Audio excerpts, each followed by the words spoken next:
Hello friends, कैसे हो आप सब। तो बीपीएससी 143 का क्वेश्चन लाया हूँ मैं, ठीक है, जो कि जून का है 2022 का। आप जाके डाउनलोड कर लेना इंटरनेट से। मुझे इतना टाइम नहीं मिलता कि मैं आपको जो है डिस्क्रिप्शन में वो दे दूँ, क्योंकि मुझे बहुत सारी चीज़ें करनी होती है, ठीक है, इतना टाइम नहीं हो पाता, सॉरी।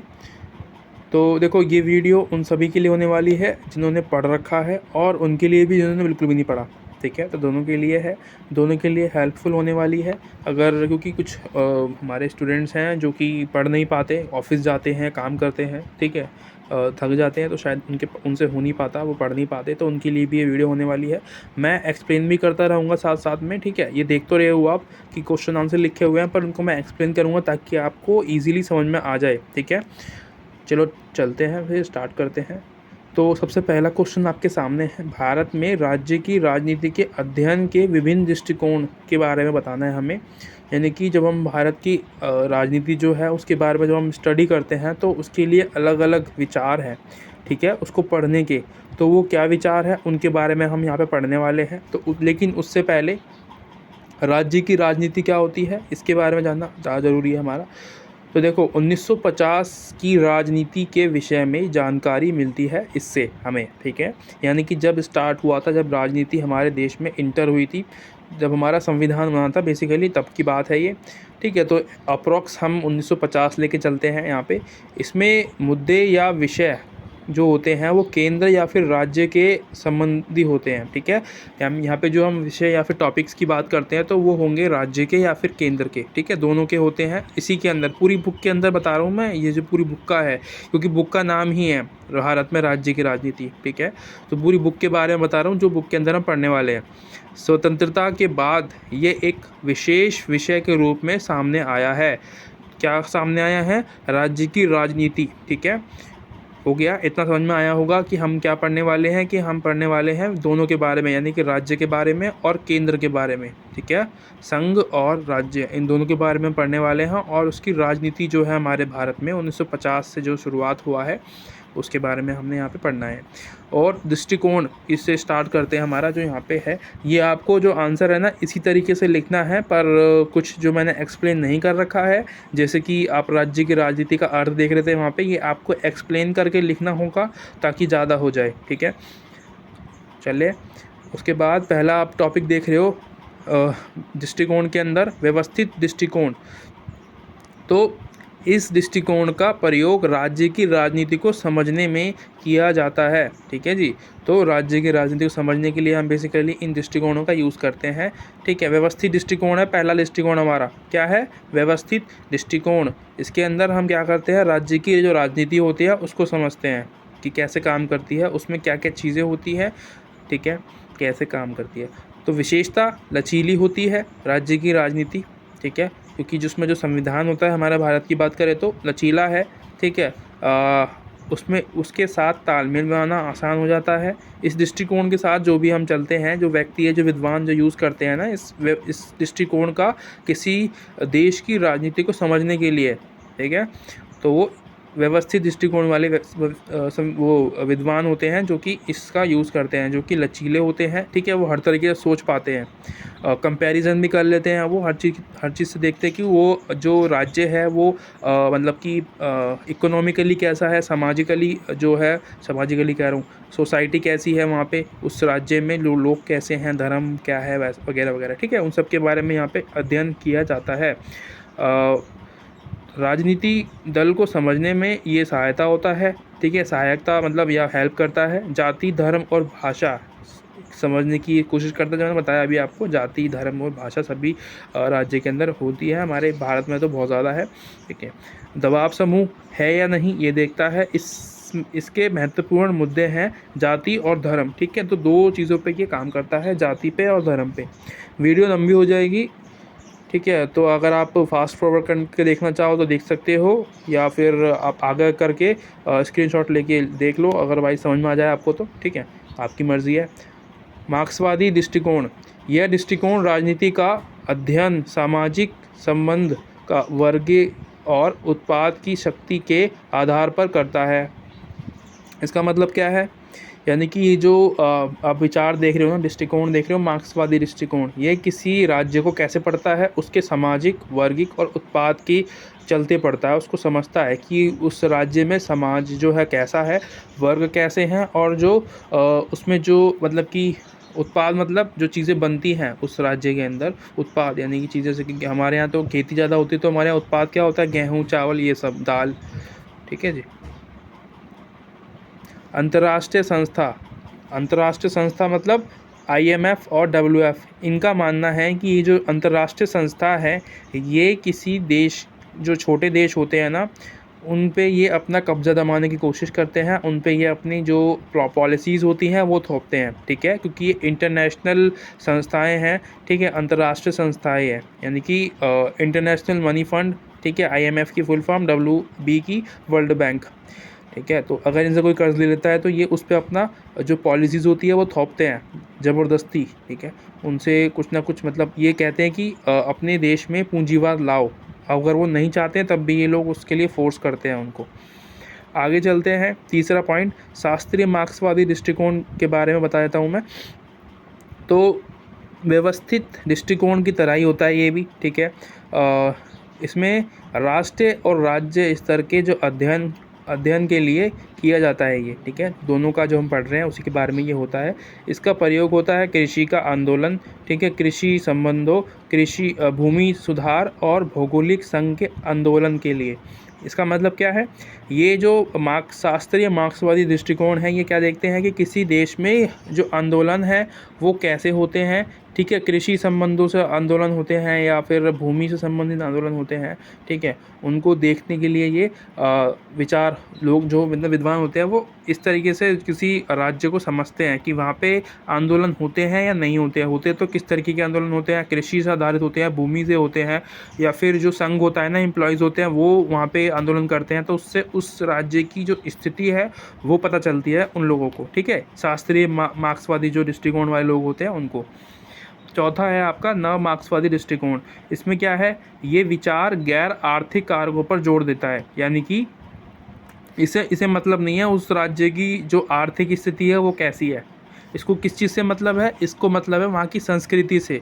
ये जो विचार वाले लोग होते हैं नव मार्क्सवादी, ये किसी क्षेत्र को, किसी राज्य को वहाँ की संस्कृति के अकॉर्डिंग, वहाँ की राजनीति के अकॉर्डिंग, वहाँ पे लोगों को देखते हैं, वहाँ पे जो उनकी व्यवस्था है उसको समझते हैं। ठीक है, यानी कि जो स्टडी करते हैं किसी राज्य की, वो इस आधार पर करते हैं, सांस्कृतिक और राजनीतिक आधार पर।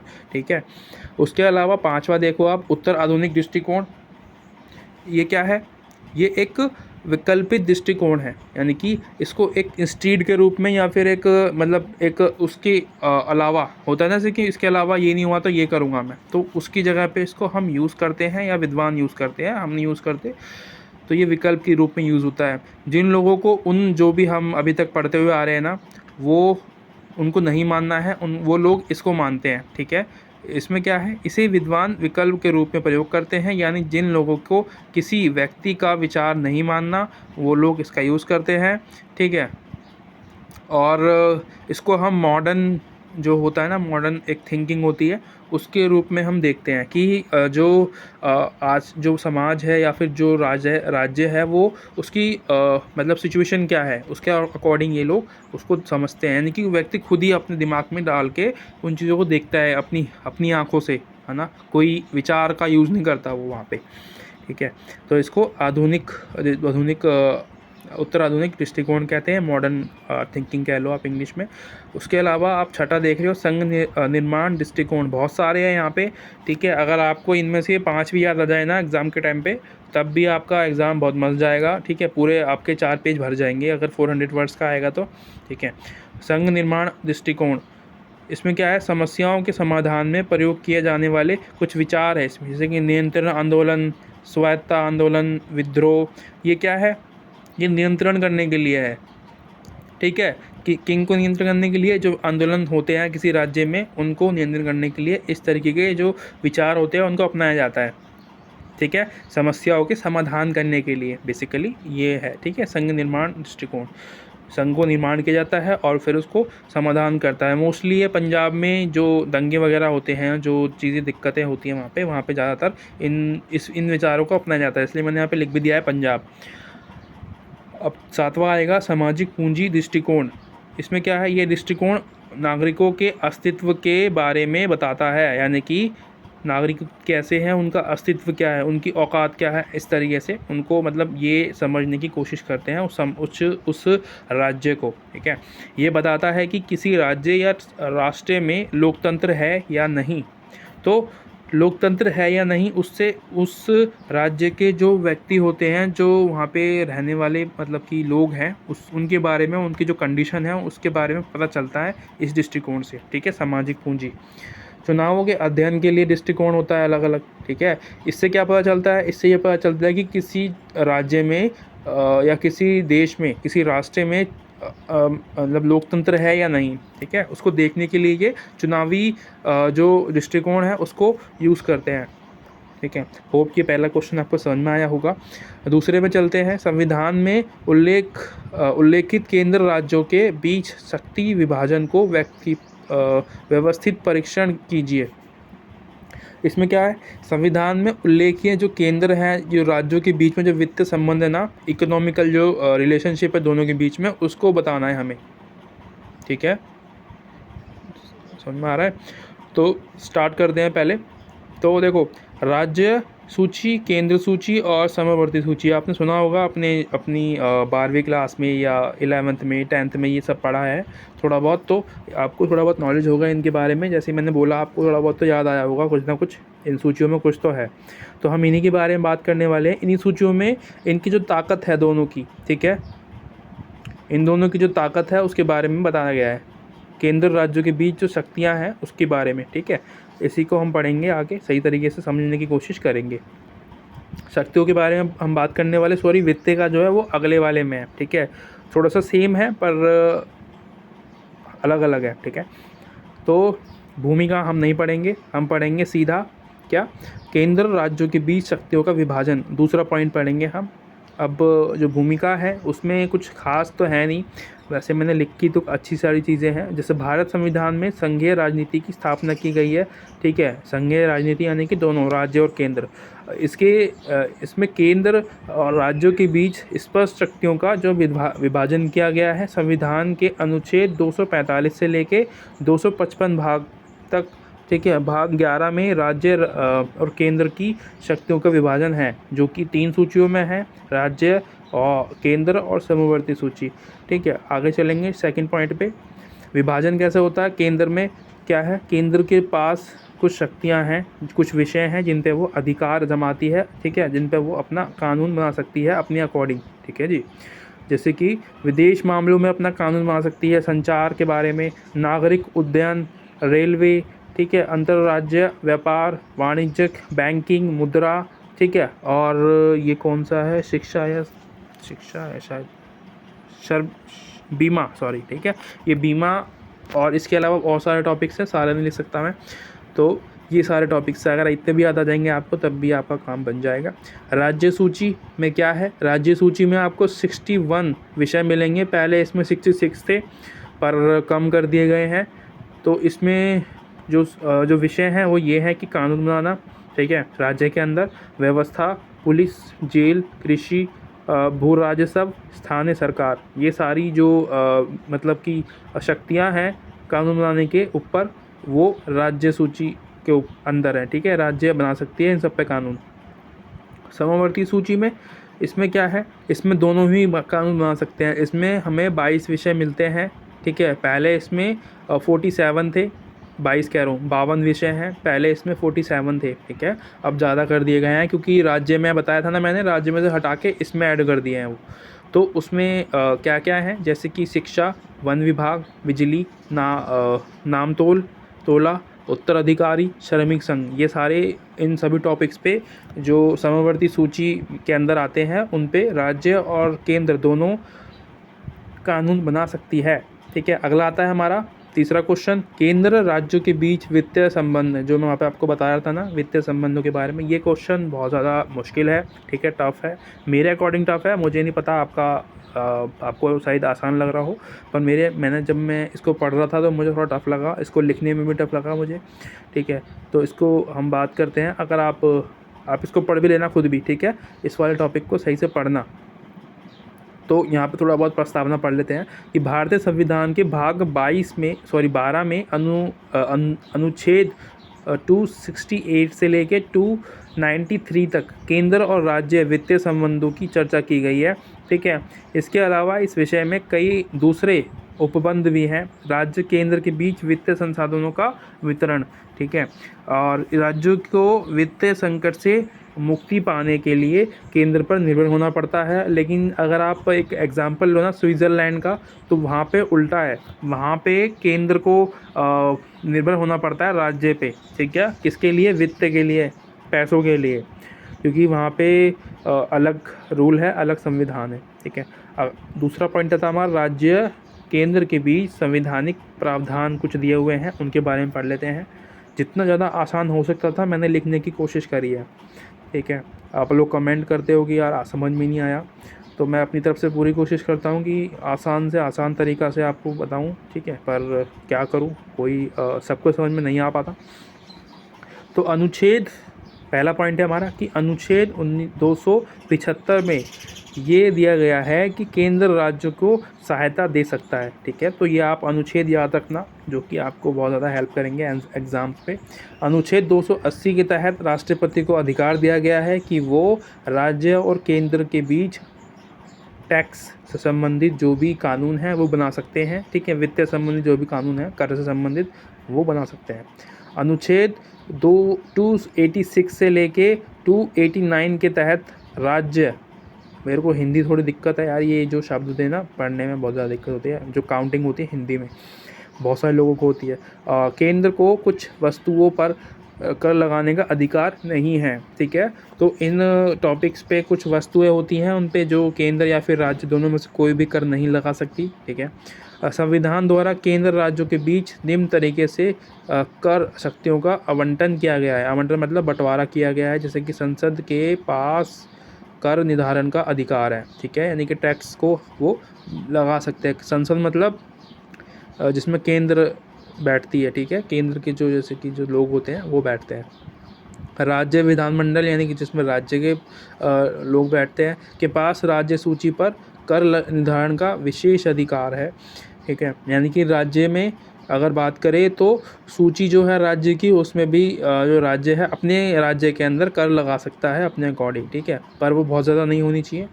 आयात निर्यात पर लगने वाले करों पर केवल केंद्र को शक्तियाँ प्राप्त हैं, ठीक है। आयात और निर्यात मतलब कि इंपोर्ट और एक्सपोर्ट में केंद्र ही जो है कानून बना सकती है और उस पर टैक्स लगा सकती है, ठीक है। फोर्थ पॉइंट आता हमारा वर्तमान घटनाक्रम, जीएसटी। वर्तमान घटनाक्रम में, क्योंकि वो क्वेश्चन भी पूछा है रुझान के बारे में जो भी चल रहा है अभी, तो जीएसटी आया था वैसे तो 2000 में, उससे पहले की है ये, पर हम अभी इसको देखते हैं 2000 से ये शुरू हुआ है जीएसटी लगना, ठीक है। केंद्र राज्य दोनों को ही फ़ायदा होता है इससे, ठीक है। राज्यों के पास बिक्री पर कर लगाने का अधिकार होता है, लेकिन केंद्र के पास आयात और निर्यात पर, ठीक है, जो हमने ऊपर ही बात करी है। संविधान का 101वां जो संशोधन था, अधिनियम जो कि 2016 में किया गया था, जो कि केंद्र और राज्यों को कर एकत्रित करने का अधिकार देता है, ठीक है। तो संविधान में है ये, हम इसके लिए कुछ नहीं कर सकते। वित्तीय आयोग, तो आपको पता होगा वित्तीय आयोग क्या होता है, कि राज्य और केंद्र के बीच जो भी संबंध होते हैं ना, वित्त से संबंधित वित्तीय संबंध जो होते हैं, उन पे ये अपना सुझाव दे सकता है, ठीक है। और इसी के अंदर हमने अभी राष्ट्रपति के बारे में पढ़ा था, हाँ, ये उसी के अंदर का पॉइंट है कि अनुच्छेद 280 राष्ट्रपति को ये अधिकार देता है कि वो इस पे कानून बना सकता है वित्तीय आयोग के अंदर, ठीक है, बैठ के। और नीति आयोग में क्या है, इसका उद्देश्य है कुछ कि राज्य में या राष्ट्र में विकास को बढ़ावा देना, ठीक है। तो ये मैंने ऐसे लिख दिया था कि आपको समझ में आ जाए और आप लिख सको। पॉइंट्स कम पढ़ते तो दिक्कत होती है। उसके अलावा अपने 15वें गठन में वित्त आयोग ने राज्य के लिए 41% की हिस्सेदारी की मांग की थी, जो कि पहले थी 42% थी पहले, अब कम कर दी, ठीक है, 1% घटा दी। 1% बहुत ज़्यादा होता है।